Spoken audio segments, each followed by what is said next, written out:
The man got up and took off his prison uniform, ripped off the wires on the wall and charged his body to help him regain his superpower to control electricity. An electric shock sent the prison guard in front of him into the air, and then the man controlled the electric current to destroy the prison's electrical system. The superpowers held here immediately rioted, followed by chaos in the prison. Next, let's briefly introduce the background of the story. The story takes place in the future world. This time war is frequent. Some countries even used nuclear weapons, which led to the death of billions of people from nuclear radiation syndrome. And nature has also been irreparably damaged, some of them under the radiation genetic mutation, accidentally obtained a variety of superpowers. In order to plunder resources, the superpowered people began to use their abilities to rob banks and cause various riots. The US government, in order to suppress this army, also set up a super prison to hold these criminals. Late one night, in an underground parking lot, a group of superpowered people were causing trouble when a strong man suddenly appeared, holding a double gun in his hand, and started a massacre against them. This strong man is called Jack, and although he is not a superpower, he is a superpower's nightmare. A few years ago, Jack's daughter died at the hands of superpowers. So for the past few years, Jack has been slaughtering superpowered people to avenge his daughter. It is expected that by now, Jack has killed more than 40 superpowers. Of course, the gentleman in front of us tonight will not escape death after all. After the battle, the police arrived at the scene and arrested Jack. Faced with the vicious Jack, the police sent him directly to the super prison. And this is exactly what Jack wanted. He wanted to kill people here. Among the prisoners sent with Jack was a boy named Diaz. His ability is to share emotions and feel the pain of those around him. Diaz did not hurt anyone, but was wrongly accused of going to prison, so he felt very stifled. Superpowered people sent to prison are put in ankle cuffs, which can suppress their superpowers to prevent riots. The boss of this prison is the warden in front of him. He is very sinister, likes money, and uses violence against the prisoners underneath. Recently, the warden is retiring and he wants to scavenge some money from the inmates before he leaves. The warden targets the prisoner Bruce, who is a criminal. Bruce's superpower is to control anything with his mind, including the human brain, and Bruce later uses this power to steal billions of dollars.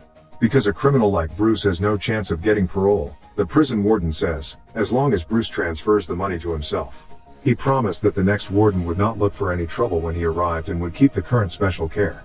Bruce did not agree on the spot, but he was mentally calculating his escape plan. On the other hand, Jack fought with a fellow inmate as soon as he arrived at the prison. The man's name is Jim, and his brother was killed by Jack. The two of them fought with each other as enemies. In the absence of superpowers, Jim's ability is clearly inferior to Jack, by the other side a violent beating. Only when he was dying did a prison guard step in to stop it and send the two to the infirmary for treatment. The guards loved this scene because it added a touch of fun to a tedious life. In the infirmary, after examining them, Mary, the beautiful doctor, turned her head and headed inside. She was ready to psychologically treat Bruce when, to her surprise, Jack came in right behind him. As soon as he saw Bruce, he recognized him as a vicious criminal. Jack was instantly furious and tried to kill him. Jack first strangled Mari next to him and then tried to do it to Bruce. At the critical moment, Diaz, who was cleaning the infirmary, heard the commotion. He rushes in and takes him down with a dive, holding him firmly in place until the guards arrive. Diaz's actions earned Bruce's respect and affection. Bruce, as the absolute king of the inmates, naturally had a group of minions under him, and they began to take good care of Diaz. At this point, a fellow inmate named Gordon comes forward to talk to Diaz and make friends with him. Through this conversation, we learn that Gordon was here at the beginning of the Supermax prison. For all these years, Gordon has been applying for parole, but unfortunately each time it has not passed. In fact, it is not difficult to see from here, the US government's treatment of superpowered people has always been an unfair treatment. They simply do not have the possibility of parole. Although Gordon knew this, he still had illusions and prayed that his next parole would be successful. Unfortunately, the result was the same, and his parole application was denied again. Gordon became disillusioned and became depressed from then on. Bruce is continuing to prepare his escape plan. That day at lunchtime, Bruce's assistant handed Gordon an iron object. Gordon used it to unlock his ankle cuffs, then took off his prison uniform, ripped off the wire to recharge his body, regained his superpower and destroy the prison's electrical system. Apparently, Gordon has joined Bruce's men, becoming his right-hand man on the way out of prison. With the destruction of the electrical system, the prisoners acted as if they had received a signal, and the prison began to riot. Of course, the damage to the electrical system does not affect the use of ankle cuffs. This is just a move made by Bruce. As for the use of this move, it will be described later. Soon, the warden instructed the deputy warden to immediately start the backup motor to restore the electrical system. The next second, the cranky prisoners were electrocuted by the ankle cuffs, all of them down, and were re-incarcerated back to the prison. At this moment, Gordon came to the infirmary.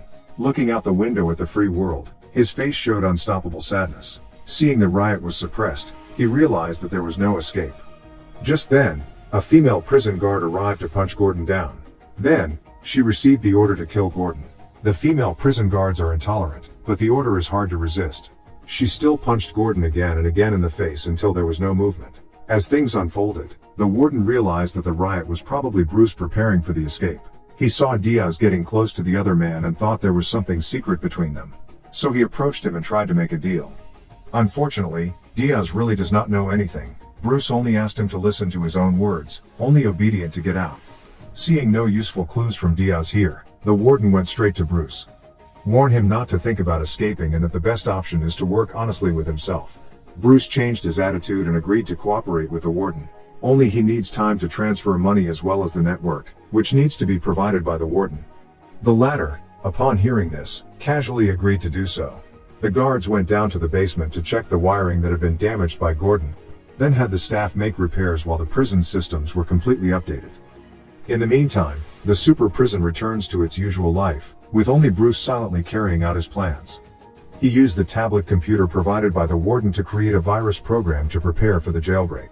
Jack tattooed a cross on his face and continued to look for trouble with Jim. But for some reason, Jim is clearly unwilling to pick up on him. Time passes and comes to the day of the warden's retirement.